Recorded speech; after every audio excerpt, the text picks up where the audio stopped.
ஆய்வு களத்தில் மீண்டும் உங்களை சந்திப்பதில் மகிழ்ச்சி. தொழிற்சங்கங்கள் உருவாகிராவிட்டால் இன்றைக்கும் தொழிற்சாலைகளில் ஆண்டான் அடிமை நிலைதான் நீடித்திருக்கும். ஊதியம் பெறுபவன் வயிற்றுக்கில்லாதவனாயிருந்ததால் பணிவோடு பெற்றுக்கொண்டிருந்தான். முதலாளிக்கு தான் தன்னுடைய உழைப்பை ஈடாக தந்ததை கூட நினைக்க மாட்டாதவனாக அவன் இருந்தான். அவனை உரிமைக்காக குரல் கொடுக்க வைத்த, நேராக நிற்க வைத்த பெருமை தொழிற்சங்கங்களுக்கு உண்டு. ஆனால் ஒரு ஜனநாயக நாட்டிலும் பொதுத்துறை ஊழியர்களின் போராட்டங்களின் தேவை குறித்து பல கேள்விகள் இன்றைக்கு எழுகின்றன. ஊதிய உயர்வு உள்ளிட்ட தங்கள் கோரிக்கைகளுக்கு பேச்சுவார்த்தையின் மூலம் தீர்வு கிடைக்காததால் நாடு முழுவதும் பொதுத்துறை வங்கி ஊழியர்கள் ஏறத்தாழ 8.5 லட்சம் பேர் இன்று வேலை நிறுத்தம் செய்தனர். தங்கள் கோரிக்கைகளில் வலுவாக இருப்பதை காட்டுவதற்குத்தான் இதுபோன்ற வேலை நிறுத்தங்கள். இதனால் பாதிக்கப்படும் பொதுமக்கள் இதை எப்படி எடுத்துக்கொள்கிறார்கள்? தாங்கள் ஒரு சில நாட்களுக்கு பாதிக்கப்பட்டாலும் பரவாயில்லை, தொழிலாளர்களுக்காக பொறுத்து கொள்ளலாம் என்றா? அல்லது எங்களுக்கான சேவைகளை முடக்கி போராடுவது நியாயமே இல்லை என்றா? நியாயம் இல்லை என்றால் வேறென்ன வழிமுறைகளை பொதுமக்கள் பரிந்துரைக்கின்றனர்? இன்றைய ஆய்வுக்களத்தில் விரிவாக விவாதிக்கலாம். பங்கேற்போர் இந்திய வங்கி ஊழியர் சம்மேளனமான பெஃபியின் அகில இந்திய செயலாளர் திரு கிருஷ்ணன் மற்றும் சட்ட நிர்வாக வல்லுநர் திரு ராமசுப்ரமணியன் ஆகியோர். விரைவில் வங்கி ஊழியர்கள் சங்கத்தைச் சேர்ந்த திரு அருணாச்சலம் நம்மோடு இணையவிருக்கிறார். நேர்களே, கேள்விகள் வாயிலாக நீங்களும் இந்த நிகழ்ச்சியில் பங்கேற்கலாம். சுருக்கமான கேள்விகளோடு பங்கு பெறுங்கள். ஆழமான அலசலுக்கு அகலாதிருங்கள். ஆய்வு களத்திலிருந்து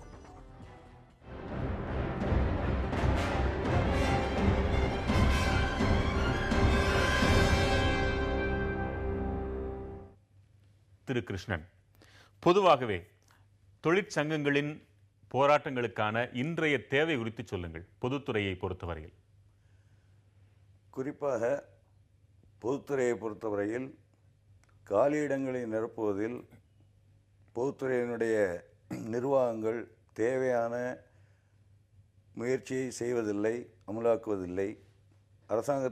அரசாங்கம் அதற்கான வழிமுறைகளை சொல்வதில்லை. ஊழியர்கள் பெரும்பகுதியாக சிரமங்களில் உள்ளாக்கப்படுகிறார்கள், சிரமப்பட்டு கொண்டிருக்கிறார்கள். பொதுவாக 4 பேர் செய்ய வேண்டிய வேலைகளை 2 ஆட்கள் அல்லது ஒரு ஆளை வைத்து செய்யக்கூடிய தன்மையில் தான் நடைபெற்று கொண்டிருக்கிறது. ஆகவே தான் இந்த தொழிற்சங்கத்தினுடைய தேவை என்பது மேலும் மேலும் வலுப்பெற்றிருக்கிறது. குறிப்பாக இன்றைய தினத்தில் ஊதிய உயர்வுக்காக ஊழியர்கள் அனைத்து சங்கங்களும் ஒன்றிணைந்து இந்த போராட்டத்தை, வேலைநிறுத்த போராட்டத்தை நடத்தி இருக்கிறது. இந்த வங்கித்துறையில் இயங்குகின்ற 9 சங்கங்களும் இணைந்து போராடுவது என்பது உலக அளவில் மிகப்பெரிய ஒரு ஆச்சரியத்தையும் அல்லது ஒரு பாராட்டுதலையும் இந்த ஏற்பாடு என்பது பெற்றிருக்கிறது. இருந்தபோதிலும் நிர்வாகம் தொழிலாளிகளுக்கு செய்ய வேண்டிய, கொடுக்க வேண்டிய அந்த ஊதிய உயர்வினை கொடுக்க மறுத்து கடந்த 2 ஆண்டுகளாக இழுத்தெடுத்து கொண்டிருக்கிறார்கள். அந்த ஊதிய உயர்வுக்கான போராட்டங்களில் மட்டும் ஒரு சில விமர்சனங்கள். நாட்டில் சாப்பாட்டுக்கு வழி இல்லாதவங்க எத்தனையோ பேர் இருக்கிறாங்க. அதில் சென்ட்ரல் கவர்மெண்ட் எம்ப்ளாயீஸ், அதுவும் பேங்க் எம்ப்ளாயீஸ்க்கு நல்ல ஊதியம். இவங்க போராடுறது சாப்பாடே இல்லைன்னு இல்லை, சாப்பாட்டில் பருப்புக்கு நெய் இல்லை என்பதற்காகத்தான் இவங்க போராடுகிறார்கள் என்ற விமர்சனம். உங்கள் பதில் என்ன? இது எந்த விதத்திலும் நியாயமானதல்ல. எல்லோருக்கும் எல்லாம் கிடைக்க வேண்டும் என்பதற்காகத்தான் தொழிற்சங்கம் போராடி கொண்டிருக்கிறது. தங்களுடைய நிலையை, தங்களுடைய தரத்தை உயர்த்தி கொண்டே தங்களோடு இணைந்த சமூகத்தினுடைய அனைத்து பகுதி மக்களையும் இணைத்து அவர்களுக்கும் உயர்வினை பெற்றுத்தருவதற்காகத்தான் தொழிற்சங்கம் இயங்கி கொண்டிருக்கிறது. இந்திய வங்கித்துறையிலே வங்கிகள் தேசியமயமாக்கப்பட்ட பிறகுதான் மக்களுக்கு எல்லா வகையான சாதகமான தீர்வுகள் என்பது ஓரளவு கிடைத்து கொண்டிருந்தது. அதை இன்று பறிப்பதற்கான முயற்சியில் தான் அரசாங்கம் நடந்து கொண்டிருக்கிறதே தவிர தொழிற்சங்கங்களுடைய ஆலோசனைகளை ஏற்றுக்கொள்ள மறுக்கின்றார்கள். நான் குறிப்பாக சொல்ல வேண்டும் என்று சொன்னால், 20 அம்ச திட்டம் வந்தபோதும் வங்கி ஊழியர்களுடைய சேவை என்பது அரசாங்கத்திற்கு தேவைப்பட்டது, மக்களுக்கு அது போய் சேர்ந்தது. இப்போது சமீபத்திலே ஜன்தன் யோஜனா என்ற அந்த ஏற்பாட்டினை பிரதம மந்திரி அவர்கள் அறிவித்த போது அனைத்து வங்கிகளும் கிட்டத்தட்ட 7.5 கோடி கணக்குகளை துவக்குவதற்கு வங்கி ஊழியர்கள் பெரும்பகுதி உதவி செய்திருக்கிறார்கள். இவைகளையெல்லாம் அங்கீகரிக்காமல், பாராட்டாமல் அவருடைய கோரிக்கைகள் என்று வருகின்ற போது அரசாங்கமும் சரி, அவர்களை சார்ந்தவர்களும் சரி தவறான பிரச்சனைகளை செய்து கொண்டு. திரு ராமசுப்ரமணியன், அதாவது தொழிற்சங்கங்கள் தங்களுடைய உரிமைகளை நிலைநிறுத்துவதற்காக, அதாவது ஒர்க்கர்ஸ்க்கு போராடுவது என்பது தப்பே கிடையாது. உலக அளவில் இது நியாயமாக நடக்கக்கூடியதுதான். ஏனென்றால் நான் மேனேஜ்மெண்ட் சைட்லேயே தான் மிகப்பெரிய அளவிற்கு நான் வேலை செஞ்சேன். 30 வருஷம் பிரசிடென்ட், மேனேஜிங் டைரக்டர் அப்படி. ஆனால் ஒரு குறிப்பிட்ட காலத்தில் 3 வருஷத்தில் நான் லேபர் யூனியன் லீடராகவும் ஆகியிருந்திருக்கிறேன். ஆகவே எனக்கு 2 பக்கத்தினுடைய பிரச்சனைகளும் தெரியும். அதனால் நீங்கள் யூனியனே வேண்டாம், அவர்கள் போராடவே கூடாது அப்படிங்கிறதெல்லாம் சொல்வது என்பது நியாயமே கிடையாது. உதாரணமாக ரொம்ப வளர்ந்த நாடு என்று பார்த்தால் அமெரிக்கா. அந்த அமெரிக்க நாட்டில் தான் சட்டம் என்ன சொல்கிறதுன்னா, ஸ்ட்ரைக் அடிக்கிறதுங்கிறது தப்பே கிடையாது அப்படின்னு சொல்லிட்டு லீகலைஸ் பண்ணியிருக்காங்க. ஆகவே அந்த விதத்தில் பார்க்கும்பொழுது நம்ம சட்டம், அரசியலமைப்பு சட்டம் என்ன அப்போ நான் சொல்லுது? அதை தான் அதில் ஒன்றா வரேன். நம்ம இன்டர்நேஷ்னல் லா அப்படிங்கிறது, இன்டர்நேஷ்னல் லேபர் ஆர்கனைசேஷன், அதனுடைய ஆர்டிக்கிள் 8(1)(d) அப்படிங்கிறது என்ன சொல்கிறதுன்னா, அதாவது international covenant of economic, social and cultural rights அப்படிங்கிறது. இதில் இந்த ஸ்ட்ரைக் என்பது தேவையான, எப்பொழுது தேவையோ, மிக மிக அவசியம் என்று வருகின்ற நேரத்தில் அதை செய்யலாம் அப்படின்னு சொல்லியிருக்கு. இந்தியா இன்டர்நேஷ்னல் லேபர் ஆர்கனைசேஷனில் ஒரு மெம்பர். ஆனால் அதில் இந்த நான் சொன்ன இந்த ட்ரீட்டியில் அவங்க கன்வென்ஷனில் கையெழுத்து போடலை என்பதையும் நான் இந்த நேரத்தில் பதிவு செய்ய விரும்புகின்றேன். ஆனாலும் நம்முடைய சட்டம் என்ன சொல்கிறது அப்படின்னு பார்த்தீங்கன்னா, directive principles of state policy அப்படிங்கிறது கான்ஸ்டியூஷனில் இருக்கின்றது. அதாவது அரசாங்கம் எப்படி நடந்து கொள்ள வேண்டும் அப்படிங்கிறதுல பல விஷயங்களை சொல்லும்பொழுது ஆர்டிகிள் 51(c) அது என்ன சொல்கிறதுன்னா, state shall Endeavour to Foster to respect international law and treaty applications. அப்போ இந்த மேலே நான் சொன்னேன் இல்லையா, இன்டர்நேஷ்னல் ட்ரீட்டி ஆர் கன்வென்ஷன், அதாவது எதாவது இருந்தாலும் அதையெல்லாம் நாம் ஒத்து போகணும், அதை நாம் அமல்படுத்த வேண்டும் அப்படிங்கிறது டைரக்ட். இது இப்படி தான் அரசாங்கம் செய்ய வேண்டும் என்கின்ற ஒரு பாதையை காட்டுகின்றது இந்த கான்ஸ்டியூஷன். இது ஒன்று இருக்கட்டும். ஆனால் இது உண்மையிலேயே அப்படி தான் நம்முடைய கான்ஸ்டியூஷன் சொல்லுகின்றது அப்படின்னு பார்த்தா, மற்றெல்லாம் பார்க்கும்பொழுது நீங்கள் ஸ்ட்ரைக்கு பண்ணலாம் நாங்கள் அப்படின்னு சொன்னால் இது ஒரு டெஃபினட்டாக பண்ண முடியும்னு என்னால் சொல்ல முடியாது. ஏனென்றால் there are any number of judgments about it. Bank சமாச்சாரத்திலேயே வேலைநிறுத்தம் சட்டவிரோதமா? சட்டவிரோதம். அதாவது அவங்களுக்கெல்லாம் அது அந்த ஆயுதத்தை பயன்படுத்துவதற்கு அவர்களுக்கு எனக்கு உரிமை உண்டு அப்படின்னு அவங்களுக்கு சொல்வதற்கு உரிமை கிடையாது அப்படின்னு நிறைய ஜட்ஜ்மெண்ட்ஸ் எல்லாம் இருக்கின்றது. நான் ஏன்னா பேங்க் எம்ப்ளாயீஸனுடைய சமாச்சாரத்தை இதை. அப்புறம் இன்னொரு முக்கியமான விஷயம் சொன்னீங்க, இதுல மறுப்பு தெரிவிக்கிறாங்க. சொல்லுங்க கிருஷ்ணன். இல்ல நான் நான் என்னோட ஒரே பாயிண்ட் சொல்லிடுறேன், நண்பர் அப்புறம் பேசணும். அது என்னன்னா, நீங்க முதல்ல சொன்னீங்க வயிற்றுக்கு கஞ்சி கூட இல்லாத நேரத்தில் நீங்க ரொம்ப அதிகமாக பணம் வாங்கி கொண்டு இன்னும் நீங்க வேணும்னு சொல்றீங்களே, அது நியாயமா அப்படின்னு ஒரு கேள்வி நீ கேட்டீங்க. அதுக்கு ஒரு சுப்ரீம் கோர்ட் ஜட்ஜ்மெண்ட்ல 2 லைன் சொல்றேன். It is true that the government employees everywhere are paid better salaries, enjoy more privileges and amenities than other employees. The public sympathy is generally against government employees who go on strike அப்படின்னு ஒரு supreme court ஜட்ஜ்மெண்ட்டில் இந்த மாதிரி சொல்லப்பட்டிருக்கிறது. ஆகவே நீங்கள் government எம்ப்ளாயீஸுக்கு எல்லா விதமான சலுகைகளும் இருக்கின்றன. அவங்களாம் ரொம்ப மற்றவங்களை கம்பேர் பண்ணும்பொழுது இவங்களுக்கு நிறைய சம்பாதம், சேலரி இருக்கின்றது, ஃபெசிலிட்டிஸ்லாம் இருக்கின்றது. ஆனால் மற்றவர்களுக்கு இல்லாத இருக்கக்கூடியவர்களை நீங்க கம்பேர் பண்ணணும் அப்படிங்கறதே காரணம் காட்டிட்டு இருந்தா இவங்களுக்கு ஒரு நாளும் ஊதிய உயர்வே தர வேண்டியதே இல்லை. அப்படி நான் சொல்லவே இல்லை. நான் ஆரம்பத்தில் நான் என்ன சொன்னேன்னா, ஸ்ட்ரைக் பண்ணுவதற்கு உரிமை இருக்கின்றது, அதனால நீங்க அந்த உரிமையை பறிப்பதற்கு சாதாரணமாக உங்களுக்கு உரிமை கிடையாது அப்படிங்கிறதெல்லாம் இண்டஸ்ட்ரியல் டிஸ்பியூட்ஸ் ஆக்ட் எல்லாம் சொல்லுகின்றதுங்கிறதெல்லாம் உண்மை. அதைத்தான் நான் எடுத்து சொன்னேன். பிறகு நான் இன்னொன்று சொல்றேன், பேங்க்ஸுக்கெல்லாம் அந்த மாதிரி அந்த ஆயுதத்தை பயன்படுத்தலாமா அப்படிங்கிற கேட்கும்பொழுது என்ன சுப்ரீம் கோர்ட் சொல்லியிருக்கிறது நான் பிறகு சொல்லுகின்றேன். நிச்சயமா உங்க விளக்கத்தை விரிவாகவே சொல்லுங்க. ஒரு இடைவேளை எடுத்துக்கலாம். ஒரு சிறிய இடைவேளைக்கு பிறகு ஆய்வுக்களம் தொடரும். ஆய்வுக்களம் தொடர்கிறது. தொழிற்சங்கங்களின் நிலைப்பாடுகள் குறித்து இந்த ஆய்வுக்களத்தில் நாம் நிற்கிறோம். 3 நேயர்கள் இணைப்பில். அந்தமானிலிருந்து இன்பராஜ், வணக்கம். உங்க கேள்வி என்ன? இன்பராஜ் இணைப்பில் இருக்கீங்க. வணக்கம், உங்க கேள்வி என்ன? வணக்கம் சார். உங்க கேள்வி என்னங்க?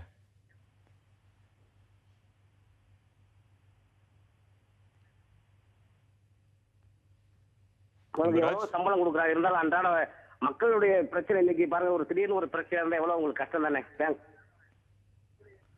உங்க கருத்து புரியுது. அழைப்புக்கு நன்றி. பேங்க் அடைச்சிட்டாங்க, எவ்வளவு கஷ்டம் சார். ஆனா அந்த ஸ்ட்ரைக் பண்றது உண்மையில அது வந்தக்கூடிய விஷயம் சார். சரி, ராஜபாளையத்திலிருந்து செந்தில்குமார், வணக்கம். உங்க கேள்வி என்ன? சார் வணக்கம் சார். லட்சக்கணக்கான இளைஞர்கள் வந்து படிச்சுட்டு தனியார் வேலையில பண்ணிட்டு அவங்களுக்கு வந்து எவ்வளவுதான் கஷ்டப்பட்டு வேலை செஞ்சாலும் குறைந்தபட்சம் வந்து 10% தான் அவங்களுக்கு வந்து இன்கிரிமெண்ட் அந்த மாதிரி பண்ணிட்டு இருக்காங்க. பட் இவங்க கவர்மெண்ட்ல வந்து இவங்க இந்த மாதிரி பண்ணும் போதே வந்து அவங்களுக்கு வந்து ஒரு சில அக்ரிமெண்ட் மாதிரி போட்டிக்கணும். உங்களுக்கு வந்து பெர்ஃபார்மன்ஸ் பொறுத்து தான் உங்களுக்கு இன்கிரிமெண்ட் தரணும், உங்களுக்கு எல்லாருக்குமே வந்து 25% 30% எவ்ரி இயர் தரணும், அந்த மாதிரி எல்லாம் பண்ணாம ஒரு வரமுறை வந்து கொண்டு வரணும் சார்.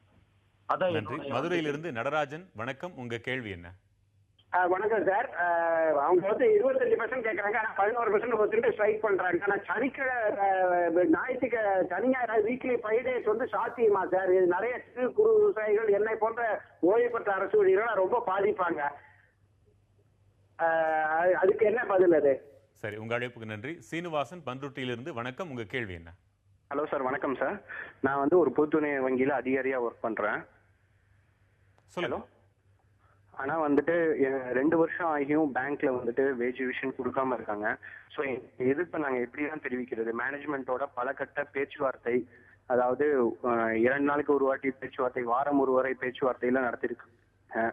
எங்களுடைய வேலை பலுவை பத்தி யாருமே யோசிக்கவே மாட்டாங்க. ஜன்தன் யோஜனை குறைஞ்சபட்சம் 7.5 கோடி அக்கௌண்ட் ஓபன் பண்ணியிருக்கோம்.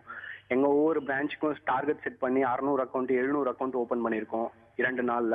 அவங்களுக்கு ஏடிஎம் இஷ்யூ பண்றது எல்லாம். ஒரு சாதாரண ஒரு கிளர்க்கோட சேலரி வந்து இன்னைக்கு வந்துட்டு ஒரு 16,000 ரூபாய் இருக்கு. ஆனா ஒரு வாடகைக்கு நாங்க போகும்போது ஒரு இடத்துல குறிப்பிட்டோமா குறைஞ்சபட்சம் நான் இருக்கிற பண்ருட்டிலே 5,000 ரூபாய் வாடகை கேட்கறாங்க. ஸோ எங்களுடைய முன்னேற்றத்துக்காக நாங்க வந்து ஒரு 5 வருஷத்துக்கு ஒரு வாட்டி, போன தடவை 17.5% கொடுத்துருக்காங்க, இப்போ அதை விட இன்க்ரீஸ் பண்ணி கேட்கிறோம். இது நியாயமான கோரிக்கை. சரி, உங்க கருத்துக்கு நன்றி. வங்கி ஊழியர் தரப்புல ஒரு கேள்வி, எதிர் தரப்புல 3 கேள்விகள். திரு அருணாச்சலம், உங்க பதில் என்ன? எங்களுடைய பதில் என்னன்னா, எங்களுடைய போராட்டம் என்பது தவிர்க்க முடியாத ஒரு சூழ்நிலையில இந்த வேலை நிறுத்தம் செய்கிறோம். அதை என்ன தவிர்க்க முடியாத நிலை? உங்களை விட 14 கஷ்டப்படுறவங்க இருக்கோன்னு சொல்றாங்க. 14 சுற்று பேச்சுவார்த்தை நாங்கள் நடத்தியிருக்கோம். வங்கியில் இன்றைக்கு பணியாற்றக்கூடிய ஊழியர்களை எடுத்துக்கொண்டால் எல்லாருமே அதிகம் படித்தவர்கள் இன்றைக்கு வங்கியில் குமாஸ்தாக்களாக அதிகாரிகளாக வந்து வேலை செய்கிறார்கள். அவர்கள் வேலை செய்யும்போது அவர்களுடைய நியாயமான எதிர்பார்ப்பு ஒரு கணிசமான ஊதியம் என்பது கிடைக்க வேண்டும். சிலர் சொன்னாங்க ஆண்டுக்கு ஒரு முறை ஊதிய உயர்வு, அப்படியெல்லாம் கிடையாது. வங்கியை பொறுத்தவரையில் 5 ஆண்டுகளுக்கு ஒரு முறை தான் ஊதிய உயர்வு. எங்களுக்கு 1/11/2012 ஊதிய உயர்வு என்பது தந்திருக்கப்பட வேண்டும். கடந்த 2 ஆண்டுகளாக இந்திய வங்கிகளுடைய நிர்வாகங்கள் இதுவரை 14 சுற்று பேச்சுவார்த்தை நடத்தியிருக்காங்க.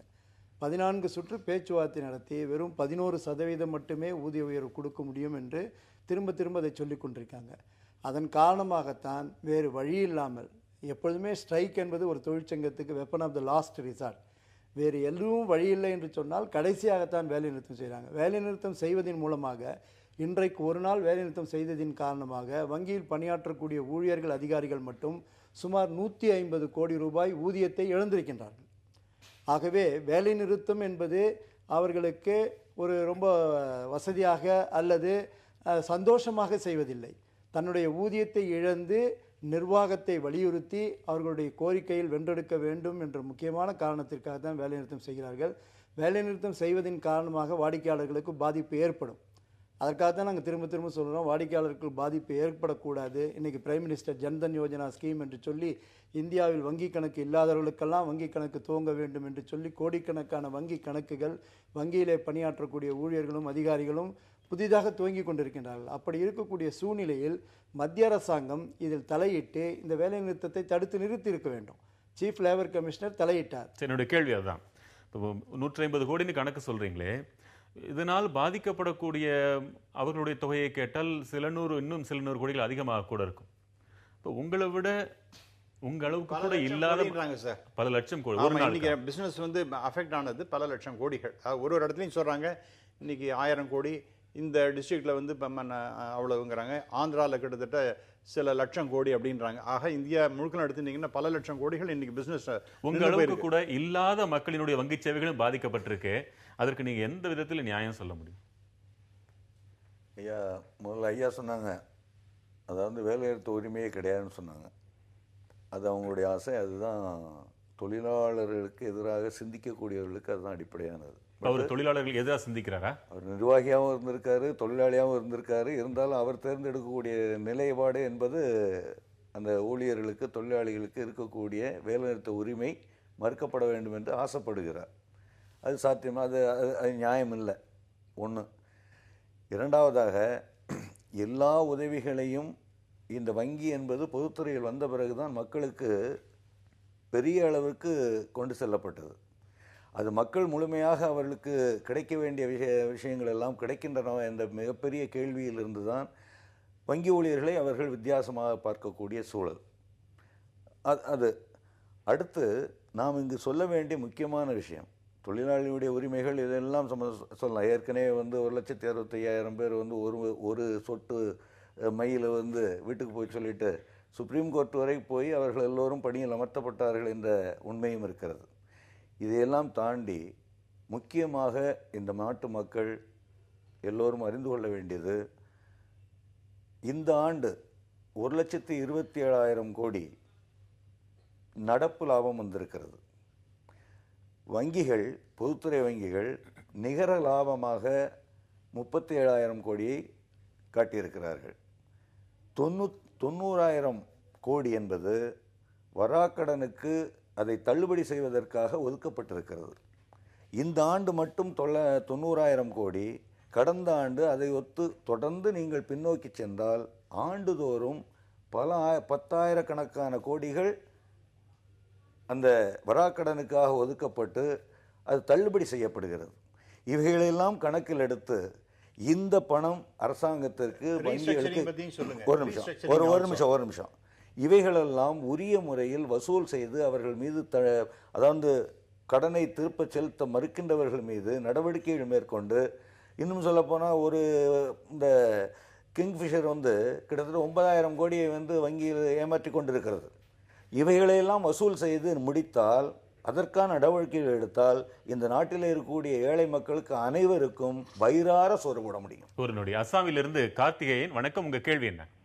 சார் வணக்கம் சார், என் பேர் கார்த்திகேயன். சொல்லுங்க. அஸ்ஸாம்லேருந்து பேசுறேன் சார். நான் ஒரு நேஷனலிஸ்ட் பேங்க்ல மேனேஜரா இருக்கேன் சார். சொல்லுங்க சார். இப்போ நீங்க சொன்னீங்க இந்த மாதிரி எல்லாத்துக்கும் நெய் இருக்கு, எங்களுக்கு அதாவது பருப்பு இருக்கு, நெய் தான் அப்படின்னு சொன்னீங்க. ஒன்னே ஒன்று தெரியப்படுத்திக்கிறேன் சார். இப்ப இருக்கிறதுலயே அதாவது லோயஸ்ட் சேலரி எங்களுக்கு தான் சொல்லணும் சார். இன்னொன்னு என்ன சொல்றேன்னா, இப்ப நீங்க சென்ட்ரல் கவர்மெண்ட், அதாவது ஸ்டேட் கவர்மெண்ட்ல டீச்சர்ஸ் ஈக்குவலா கொடுக்குறீங்க சார். பட் நான் தமிழ்நாட்டுல இருந்து அசாம்ல இருக்கேன் சார். அந்த கோடியில இருந்து இந்த கோடியில இருக்கேன். இந்த மாதிரி அதாவது என்ன சொல்றேன்னா சார், இந்த அதாவது இப்ப ஸ்டேட் கவர்மெண்ட் ஈக்குவலா கொடுக்குறீங்க, பட் அவங்க அடுத்த டிஸ்ட்ரிக்டோ அந்த மாதிரி தான் டிரான்ஸ்பர் போறாங்க. ஸோ இன்னொன்னு தெரியப்படுத்திக்கிறேன் சார். என்பிஏ அதாவது வராக்கடன் அதிகம்னு சொல்றாங்க. அது கவர்மெண்டோட பாலிசி சேஞ்ச் இல்லை சார். நாங்க கவர்மெண்ட் பாலிசி படி தான் ஒர்க் பண்றோம். பாலிசினாலதான் அந்த மாதிரி வருது. இன்னும் ஒன்னே கடைசியே ஒன்னு சொல்லிக்கிறேன் சார். அதாவது எங்களுடைய கஷ்டங்கள், அதாவது ஆபீசரா மேனேஜரோட கஷ்டங்கள், உங்க வீட்டுல யாரோ ஒருத்தர், உங்க க்ளோஸ் ரிலேட்டிவோ இல்ல உங்க வீட்டுல யாரோ ஒருத்தரோ நேஷனலிஸ்ட் பேங்க்ல ஆபீசராவோ மேனேஜராவோ இருந்தா தான் அதோட கஷ்டம் தெரியும் சார். இன்னொன்னு சொல்லிடுறேன் சார். அதாவது ஒரு நாள்ல நீங்க நிறைய சொல்லிட்டீங்க. உங்க அழைப்புக்கு நன்றி. சென்னையிலிருந்து வெங்கடேஷ், வணக்கம். உங்க கேள்வி என்ன? சார் வணக்கம் சார். உங்க கேள்வியை கேளுங்க, விரைவா கேளுங்க. சார் நான் சாதாரண மிடில் கிளாஸ் சேர்ந்துவேன். ஹலோ சொல்லுங்க சொல்லுங்க சார். சார் இவங்க இவ்வளவு சலுகை கிடைக்கிற இவங்களுக்கு இன்னும் என்ன சலுகை வேணும்னு சொல்லிட்டு இந்த பேங்க் ஊழியர்கள் இவ்வளவு போராட்டம் பண்றாங்கன்னு பப்ளிக்கான எங்களுக்கு இன்னுமே புரியல சார். என்ன சலுகை இவங்களுக்கு பத்தலன்னு சொல்லிட்டு கவர்மெண்ட் கிட்ட போராடுறாங்களோ, ஸோ அந்த சலுகையெல்லாம் அவங்க கவர்மெண்ட் கிட்ட பேசி தீர்த்துக்க வேண்டிய பிரச்சனைகள். பப்ளிக் எங்களை மாதிரி சாதாரண மக்கள் ரொம்ப ரொம்ப கஷ்டப்படுறாங்க. ஒரு செக்கெல்லாம் டிரான்சாக்ஷன் பண்ண முடியல, ஒரு சாதாரணமான பிரச்சனைகளை ஃபேஸ் பண்ண முடியாத மிடில் கிளாஸா இருக்கும். எங்களுக்கு என்ன பதில் சொல்ல விரும்புறாங்க இந்த ஊழியர் கூட்டமைப்பு செயலாளர்? சரி, ஒரு சிறிய இடைவேளைக்கு பிறகு இதற்கான பதில்களை நீங்க எதிர்பார்க்கலாம். சிறிய இடைவேளைக்கு பிறகு ஆய்வுக்களம் தொடரும்.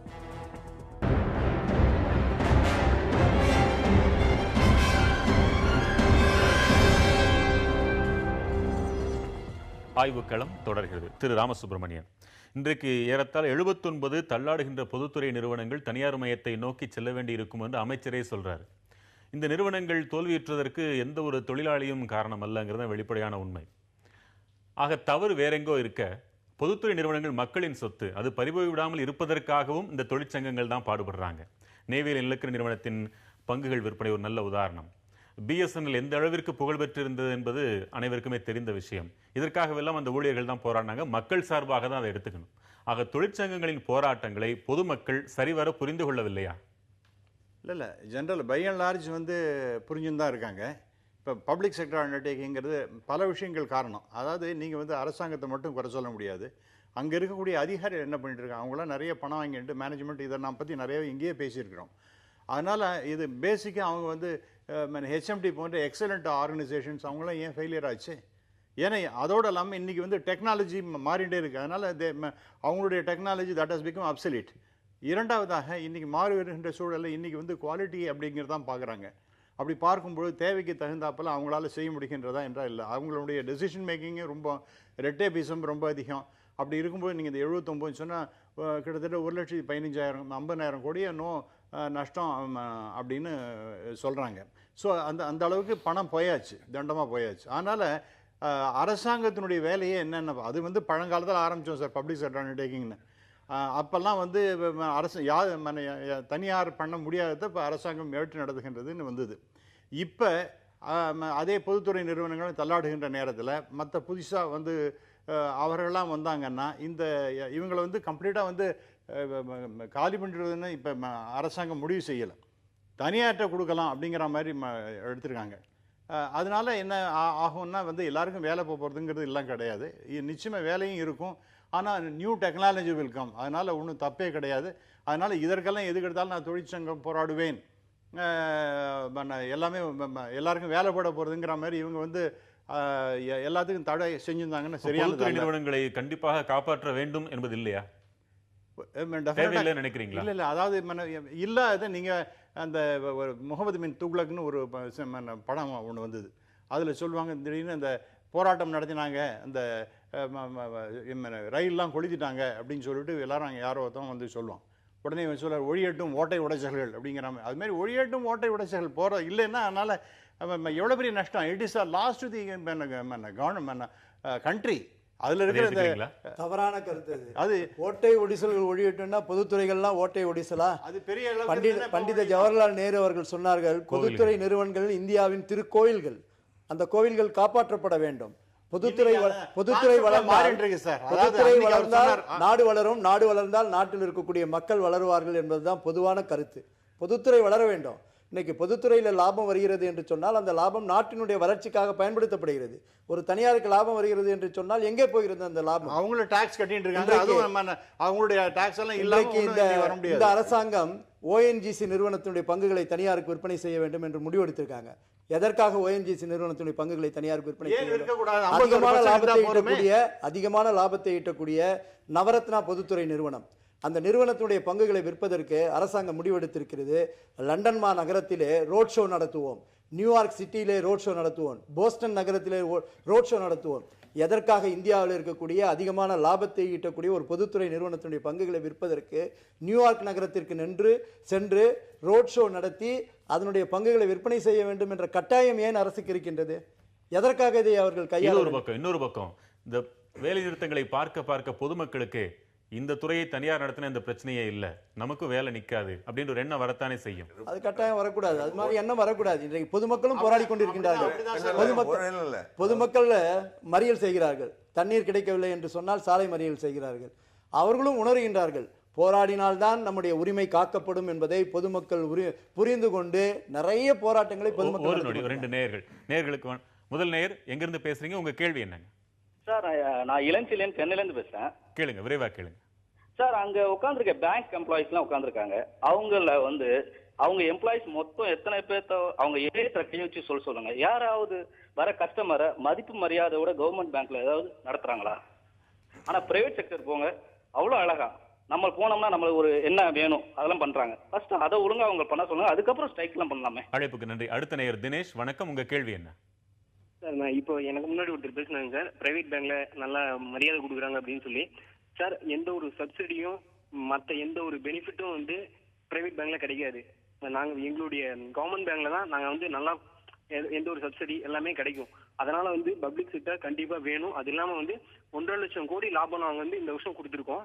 ஆனா வந்து ஐபிஐ வந்து எங்களுக்கு வந்து கொடுக்க மாட்டேன் அப்படின்னு சொல்றது வந்து இது ஏற்புடையது கிடையாது.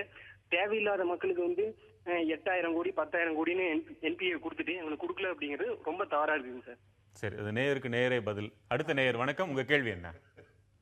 ஹலோ, வணக்கங்க, உங்க கேள்வி என்ன? அது இப்ப வங்கி ஊழியர்கள் வந்து அதிக சம்பளம் கேட்டுருக்காங்கல்லங்க. இல்ல, அதிக சம்பளமா இல்லையான்றது அவர்களிடம் கேட்டால் வேறு மாதிரியாக சொல்லலாம். ஊதிய உயர்வு கோருறாங்க. வந்து அவங்கள விட இன்னும் குறைவா சம்பாதிக்கிற சம்பளம் வாங்குற நடுத்தர மக்கள் இருக்கும்போது இந்த சம்பளத்துக்காக அவங்க வந்து வேலை நிறுத்தம் பண்ணியிருக்கிறது அந்த இது சரிதானா? அந்த சரி, அழைப்புக்கு நன்றி. திருவேங்கடம் ஆவடியிலிருந்து உங்க கேள்வி என்ன? சார், தொழிலாளர்களுடைய பிரச்சனைய சொல்லுங்க ஐயா. கேக்குதியா? சொல்லுங்க. மக்களுடைய போராட்டங்கள் வந்து நம்ம தொழிற்சங்கங்கள் ஆதரவு தருகின்றன. அது மாதிரி வந்து தொழிலாளர்களுடைய போராட்டங்களுக்கு மக்கள் ஆதரவு தரணும், என்னுடைய கருத்து ஐயா. அழைப்புக்கு நன்றி. இப்போ உங்க பதிலை சொல்லுங்க. அதை வந்து ரொம்ப சுருக்கமாக சொல்லணும்னு சொன்னால், நலத்திட்டங்கள், அரசனுடைய திட்டங்கள் வெகுவாக செயல்படுத்தப்படுகின்றதுன்னு சொன்னால் பொதுத்துறை வங்கிகள் தான். இது மக்களுக்கு புரியணும். அது வங்கிகள் இருக்கிறவங்களுடைய அந்த செயல்பாடுகளை பற்றி சொன்னாங்களே, அதுக்கு என்ன பதில்? அதைத்தான் சொல்ல வரேன். 1970களில் 80களில் போதுமான அளவுக்கு ஊழியர்கள் இருந்தபோது கிளைக்கு வந்தாங்கன்னா யாரும் வரிசையில் நிற்க வேண்டிய அவசியமே இல்லை. இன்றைக்கி நவீனமயம் வந்துருச்சு, கம்ப்யூட்டர்ஸ் வந்துருச்சு. ஆனால் போதுமான அளவுக்கு ஊழியர்களை நியமிக்காத காரணத்தினால் 10 பேர் இருக்க வேண்டிய இடத்துல 3 பேர் இருக்காங்க, வரிசையில் வந்து நிற்கிறாங்க. என்ன ஆகுது? வாடிக்கையாளர் இல்லை, வாடிக்கையாளர்கள் தங்களுடைய சேவையை பெறுவதற்கு வரிசையில் வந்து நிற்கிறாங்க. கிளை திறப்பதற்கு முன்பாகவே வெளியில் 10-50 பேர் நிற்கிறாங்க, உள்ளே வந்து வரிசையாக நிற்கிறாங்க. ஆகவே தான் அவர்களுக்கு அந்த சிரமம் ஏற்படுகிறது. எல்லா மக்களும் அதுக்காகவும் நாங்கள் போராடிட்டு இருக்கோம். அதை வந்து தேவையான அளவுக்கு ஆட்களை நியமனம் செய்தால் ஒழிய உரிய முறையில் சர்வீஸ் வந்து பண்றது சிரமம். எத்தனையோ பிரைவேட் பேங்க்ஸ்ல 5 பேருக்கு மேல எல்லாம் இருக்கிறது இல்லையே, அங்க மட்டும் எப்படி முடியுது? அப்படி பாத்தீங்கன்னா நான் வந்து 69 நேஷனலைசேஷனுக்கு முன்னாடியிலேருந்து பேங்கிங் பண்ணிட்டு இருக்கேன், இப்பவும் பார்த்துட்டு இருக்கேன். அப்போ இருந்த சர்வீஸ் இப்போ கிடையாது. ஏன்னா அப்போ தனியார் மயமாக இருந்ததன் காரணமாக எல்லாருக்கும் சர்வீஸ் வாஸ் ஒண்டர்ஃபுல். இன்னைக்கு நீங்கள் போனீங்கன்னா எந்த பேங்க்கு கவலைப்படுற. ஃபார் எக்ஸாம்பிள், ஒரு சின்ன எக்ஸாம்பிள் சொல்கிறேன். என்னுடைய ஃப்ரெண்டு ஒருத்தர் ரிட்டையர் ஆனால் 1 கோடி ரூபாய்க்கு மேலே அவருக்கு ரிட்டையர்மெண்ட் பெனிஃபிட் வந்து ஒரு பெரிய கம்பெனிலேருந்து. அந்த பணத்தை கொண்டு போய் ஒரு பெரிய வங்கி, nationalised bank, which is suppose to be the best or top class nationalised bank, அதில் போட்டு அந்த பேங்க் மேனேஜர் 1 கோடியை வச்சுன்னு உட்காந்துருக்கான். அவரை பற்றி கண்டுக்கவே இல்லை. அதெல்லாம் அப்புறம் ரெனியூ பண்ணுறதுக்கும் போகும்போது அவர் பார்க்கவே இல்லை. சரி, இங்கே வேண்டாம்னு சொல்லிட்டு ஒரு வேற பிரைவேட் பேங்க்ல தான் போட்டார். அதனால இவங்க சொல்றாப்புல ஏதோ பிரமாதமா தேனும்பாலும் இந்த பப்ளிக் செக்டர் பேங்க்ல இருக்கிற முக்கியமான விஷயம் இருக்கு சார். இந்த நீங்க பார்க்கக்கூடிய ஐசிஐசிஐ, இந்த ஆக்சிஸ், ஐடிபி இதெல்லாம் வந்து சமீபத்தில் வந்து டெரரிஸ்ட் வந்து மணி லாண்டரிங் செய்த போது அதில் வந்து சிக்கினாங்கிற தகவல்கள் இருக்கிறது. இது பொதுத்துறை வங்கியில் வந்து இது நடைபெறாது. பொதுத்துறை வங்கி தான் வந்து நாட்டுக்கானது. தனியார் வங்கிகள் எல்லா வேலைகளையும் செய்வதற்கு நாம இன்னைக்கு நாம பேசுற சப்ஜெக்ட் என்னன்னா ட்ரேட் யூனியனை பத்தி பேசுறோம் சார். ஒரு நிமிஷம் சார், சுப்ரீம் கோர்ட் பத்தி அவர் பேசினார், அதெல்லாம் இல்லைன்னு. 24/7/2003 அதுல வந்து T K. Rangarajan versus government of Tamil Nadu, அதுல என்ன சொல்லியிருக்கீங்க? M B Shah and Lakshmanan, A R Lakshmanan judges அவங்க சொன்னாங்க, now coming to the question of right to strike, அதாவது ஸ்ட்ரைக் அடிக்கிறதுக்கு அவங்களுக்கு உண்டா இல்லையா உரிமை அப்படிங்கிறது. In our view no such right exist in the exist with the government employees. இவங்கள பப்ளிக் செக்டர் அண்டர்டேக்கிங்னா இவங்கள கவர்மெண்ட் எம்ப்ளாயிஸா இல்லையா அப்படிங்கிறது நீதிபதி எங்களுக்கு உரிமை வழங்க வேண்டிய அவசியமே இந்திய திருநாட்டுல கிடையாது. நோ, அதுக்கு நான் இன்னொரு அந்த ஒரே நீதிபதிக்கு அந்த உரிமை கிடையாது. இதுக்கு நான் பதில் சொல்றேன். All India bank employees association versus national industrial tribunal supreme court judgement என்ன சொல்றதுன்னா, it reiterated the above statement. நான் முன்னாடி சொன்னதையே இவங்களுக்கு பேங்க் எல்லாம் உரிமை கொடுக்கணும் வேண்டாம் அப்படிங்கறத பேசுறாங்க. அவங்களுக்கு எல்லாம் கிடையாது. அவங்களுக்கு இல்ல இல்ல கவர்மெண்ட் வாண்ட்ஸ் இந்தியாவில் இதுவரை எந்த வேலை நிறுத்தம் நியாயமான வேலை நிறுத்தம் என்று அரசாங்கமோ அல்லது அரசாங்கத்தினுடைய துறையோ அறிவித்திருக்கின்றது. சரி, எப்படி இருந்தாலும் பொதுத்துறை நிறுவனங்களாக இருக்கும் வரைதான் உங்களால் உங்கள் தொழிற்சங்கங்கள் எல்லாம் அங்கே தேவைப்படும். அவையெல்லாம் தனியார் மயம் என்றால் வேலை நிறுத்தம் என்ற பேச்சுக்கே இடம் இருக்காது. சுப்ரீம் கோர்ட் என்ன சொல்றாங்க, இந்த மாதிரி பண்றதுனால you are taking the public for ransom அப்படினு சொல்லி சென்னை துறைமுகத்தில் இருக்கின்ற நிரந்தர ஊழியர்களை எல்லாம் நீக்கிவிட்டு கண்டெய்னர் கார்ப்பரேஷன் ஆஃப் இந்தியா அப்படின்ற மாதிரி ஒரு அமைப்பை உருவாக்கி எல்லாத்தையும் கான்ட்ராக்ட் எம்ப்ளாயிஸை கொண்டு வந்து இன்னைக்கு கண்டெய்னரை மூவ் பண்ணுறாங்க. கப்பலில் வரக்கூடிய சரக்குகளை வெளியே கொண்டு செல்வதற்கென்று கான்ட்ராக்ட் எம்ப்ளாயிஸ் வச்சுக்கோங்க. கான்ட்ராக்ட் எம்ப்ளாயிஸ் ஒவ்வொரு ஆண்டும் வேலை நிறுத்தம் செய்ய வேண்டிய ஒரு கட்டாயமான சூழ்நிலை நடந்து கொண்டிருக்கின்றது. இன்றைக்கு பல தனியார் நிறுவனங்கள் இங்கே தொழிற் பூங்காக்கள் என்று வரும்பொழுது மாநில அரசாங்கங்களிடம் இங்கே தொழிற்சங்கம் அனுமதிக்கவே நீங்கள் கூடாது என்ற வேண்டுகோளோட தானே வர்றாங்க. அங்க வாய்ப்பே இருக்காது இல்லையா? கட்டாயம் எல்லா இடத்துலையும் வேலை செய்யறாங்க. இன்றைக்கு தனியார் துறை நிறுவனத்திலும் வேலை நிறுத்தம் என்பது நடந்து கொண்டு தான் இருக்கு. எத்தனை ஃபேக்டரிஸ்ல வேலை நிறுத்தம் செய்யறாங்க. அதனால யாருக்கு இழப்பு? அவன் ஃபேக்டரியை மூடிட்டு அடுத்த மாநிலத்துக்கு அப்படி போக முடியாது. அவனுக்கு லாபம் அதிகமான லாபத்தை ஈட்டும் போது லாபத்தினுடைய ஒரு பகுதி என்பது உழைப்பவனுக்கு கட்டாயம் கொடுத்துதான் ஆக வேண்டும். அவன் தொழிற்சாலையை மூடிவிட்டான் என்று சொன்னால் அவனுக்கு கிடைக்கக்கூடிய பெரும் லாபம் என்பது குறைந்து விடுகிறது. இன்னொரு பொதுவான கேள்வி, உலக தொழிலாளர்களே ஒன்றுபடுங்கள், ஆனால் இங்கே உள்ளூர் தொழிலாளர்கள் கூட ஒன்று சேர முடியாத நிலை இருக்குது. ஒவ்வொருவரும் கட்சி ரீதியாக பிரிந்து கொண்டால் எப்படி நீங்க சாதிக்க முடியும்? கட்சி ரீதியாக தேவையில்லை. அதாவது கட்சி ரீதியாக எல்லாம் இல்ல, தொழிற்சங்கங்கள். உதாரணத்துக்கு நான் சொல்கிறேன், இப்பொழுது மோடி அரசாங்கம் ஆட்சியிலே இருக்கின்றது. மோடி அரசாங்கத்தினுடைய அவர்கள் சார்ந்திருக்கக்கூடிய அரசியல் கட்சியினுடைய ஒரு அமைப்பாக இருப்பது பாரதிய மஸ்தூர் சங் என்ற அமைப்பு. இன்றைக்கு இந்தியாவில் இருக்கக்கூடிய அனைத்து தொழிற்சங்கங்களும் மத்திய தொழிற்சங்கங்களும் ஒன்று சேர்ந்து வருகின்ற 5ஆம் தேதி டிசம்பர் அகில இந்திய அளவிலே பல்வேறு போராட்டங்களை நடத்துவது என்று முடிவு செய்திருக்காங்க. ஆளுங்கட்சியினுடைய தொழிற்சங்க அமைப்பே இதை செய்கிறது என்று சொன்னால் இதிலிருந்து புரிந்து கொள்ளலாம், அரசாங்கம் வேறு, தொழிற்சங்கம் வேறு. தொழிலாளர்கள் உரிமைகள் பாதுகாக்கப்பட வேண்டும் என்று சொன்னால் கட்டாயம் தொழிற்சங்கங்கள் போராட வேண்டும் என்ற நிலையில் இன்றைக்கு அந்த நிகழ்வுகள் தொழிற்சங்கங்கள் தேவையா? அதாவது இப்ப நான் நீங்க கேட்ட கேள்விக்கு பதில் சொல்றேன். இப்ப ஃபார் எக்ஸாம்பிள் நோக்கியா, அது இப்ப மூடியாச்சு. அது மூடுவதற்கு முன்பாக யார் பிரச்சனை பண்ணினாங்கன்னா 2 யூனியன், அது ஒன்று டிஎம்கே யூனியன், இன்னொன்று சிஐடியு. டிஎம்கே யூனியன் ஒன்றும் பிரச்சனை பண்ணல, அவங்க எந்த பிரச்சனையாக இருந்தாலும் பேசி தீர்த்து கொள்ளலாம் செஞ்சாங்க. ஆனால் மிகப்பெரிய பிரச்சனை பண்ணு சிஐடியு. அவர்கள் இப்பதான் மூடப்பட்டிருக்கிறது, அது காரணம் வேற. ஆனால் அப்ப யாரு இந்த பொலிட்டிக்கல் ரைவல்ரி, ஏன் நான் என்னுடைய யூனியன் இருக்கு, ஆரம்பிக்கப்பட்டு அதுல வேலைக்கு எடுக்கப்பட்டவங்களுக்கு எல்லாம் 4000 ரூபாய் சம்பளம் கொடுத்தாங்க. 4000 ரூபாய் சம்பளம் கொடுத்துட்டு 10 வருஷம் அந்த 4000 ரூபாய்க்கு ஒரு பைசா கூட கூட்டி கொடுக்கல. அதன் பிறகு சிஐடி சங்கம் மற்ற சங்கங்கள் இணைந்து போராடி ஒவ்வொருத்தருக்கு ஒப்பந்தத்தை ஏற்படுத்தினார்கள். குறைந்தபட்சமாக 12000 ரூபாய் சம்பளத்தை ஏற்பாடு செய்யப்பட்டது. இந்த நிறுவனம் அரசாங்கத்திற்கு இந்த இந்திய நாட்டில் செய்யக்கூடிய அந்த உற்பத்தியை செய்து கொண்டு அரசாங்கத்திற்கு செலுத்த வேண்டிய வரியை அவர்கள் செலுத்தவில்லை. நிலம் கொடுக்கிறோம், நிலம் கொடுத்திருக்கு அரசாங்கம், நீர் கொடுத்திருக்கு, மின்சாரம் கொடுக்குது. ஆனா அவர்கள் இந்த அரசாங்கத்திற்கு முக்கியமான காரணம் இதுதான் தனியார் மயத்தினுடைய விளைவு. இது எல்லாம் அரசாங்கத்தினுடைய கைகளில் இருந்தால் இவ்வளவு சிரமங்களை சந்திக்க வேண்டிய அவசியம். இன்னொரு எக்ஸாம்பிள் சொல்றேன் சார். சார் பேர் இருந்தாங்க, அங்க என்ன நடந்ததுன்னா தொழிலாளர் யூனியன் ஹெல்ப் பண்ணாங்க. அதுல நான் இல்லைன்னு நான் சொல்ல, அது பெரிய பிரச்சனை வந்தது. பிரீமியர் அவங்களும் தகராறு பண்ணாங்க, ஹிந்துஸ்தான் மோட்டார்ஸும் தகராறு பண்ணி அந்த கம்பெனியை ஒழிக்கணுங்கிறதா பார்த்தாங்க. அந்த சமயத்தில் தொழிலாளர்கள் அவங்கெல்லாம் பாண்டெல்லாம் கொடுத்து சில எக்ஸிக்யூட் பண்ணாங்க. அதெல்லாம் நான் மறுக்கல, இல்லைன்னு சொல்ல. ஆனால் அந்த கடைசி நேரத்தில் எல்லா பிரச்சனையும் முடிகிற நேரத்தில் இதை தூக்கி விடலாம் அப்படிங்கும்போது ஒரு 150 ரூபா நீங்கள் குறைச்சிங்க உங்கள் சம்பளத்தை. நிறைய கொடுத்தவர் அவர் யாருன்னா கார்த்திக் நாராயண். அவருடைய எனக்கு ரொம்ப அவர் மிக நன்றாக எனக்கு தெரியும். அவர் கேட்டபோது அவர் கிட்டத்தட்ட பைத்தியக்கார மாதிரி ஆக்கி அவர் மேல கல் எடுத்து அடிச்சு கடைசியில் என்னாச்சு, அந்த கம்பெனி இழுத்து மூடப்பட்டது. Standard motors, it is because of the communist union அது மூடப்பட்டது. அது ஒன்றும் சந்தேகமே கிடையாது. உங்க மறுப்பு ஒரு இடைவேளைக்கு பிறகு நான் கேட்கிறேன். ஒரு சிறிய இடைவேளைக்கு பிறகு ஆய்வுக்களம் தொடரும்.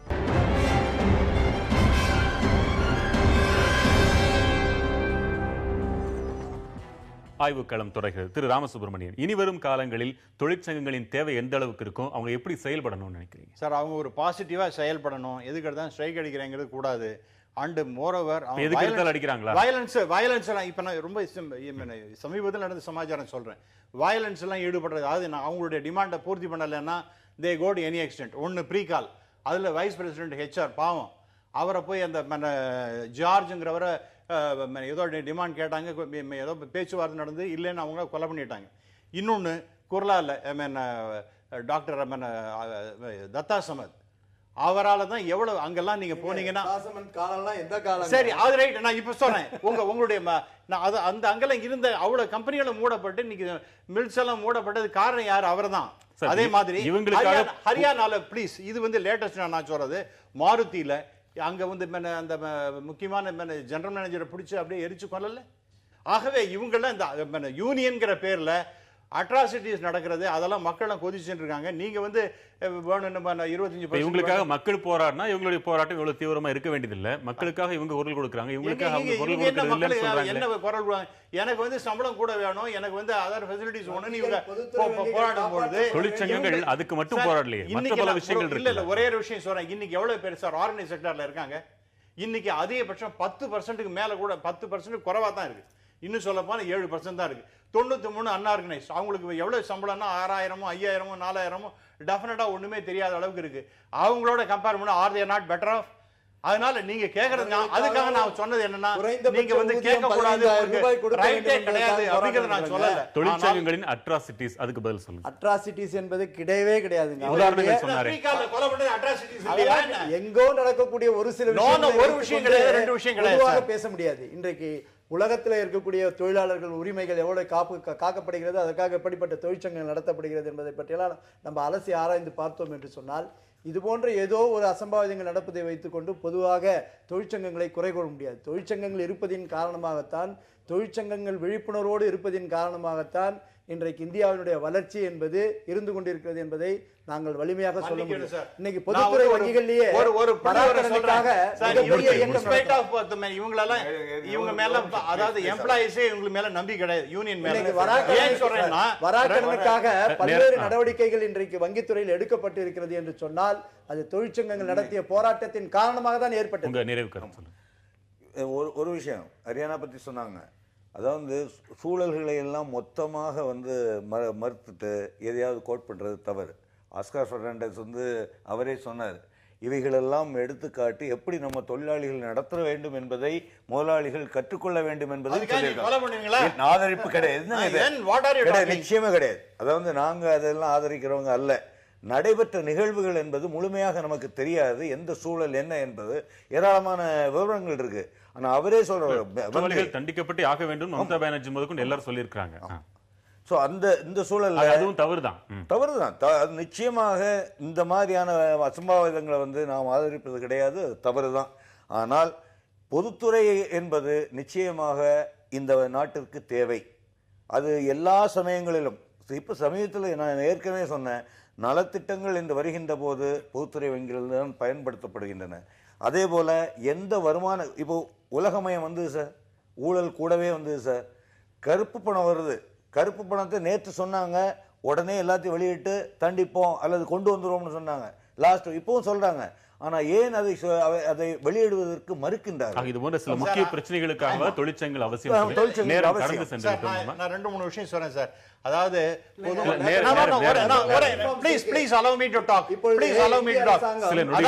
ஒரு விஷயம் நான் சொல்லி முடிச்சிடுறேன். அதாவது இந்த யூனியன் மேல பொது அந்த வர்க்கர்ஸுக்கே நம்பிக்கை கிடையாது. இதெல்லாம் அடிக்க கூடாது. நான் வந்து கவர்மெண்ட் ஆஃப் இந்தியா ஆபீஷியல் உங்களுடைய என்னோட இன்னொரு நாம விவாதிக்கலாம். இல்ல ஒரே நிமிஷம். 2002ல 295 ஸ்ட்ரைக், 2003ல 255, 2004 236, 2005ல 227, 2012ல சுமார் 228, 2013ல இதெல்லாம் நான் சொல்றது கவர்மெண்ட் ஆஃப் இந்தியா. இன்னொரு 2014 ஒரு நாள் வேலைநிறுத்தத்தை பற்றி சொல்லுகின்ற போது இவ்வளவு விமர்சனங்களை சொல்லுகின்றவர்கள் இந்த வங்கிகள் அரசுடையப்பட்ட வங்கிகள் அரசு இந்த பொதுத்துறை வங்கியாக இருக்க வேண்டும் என்பதற்காக 20க்கும் மேற்பட்ட உங்க வருகைக்கு மிக்க நன்றி.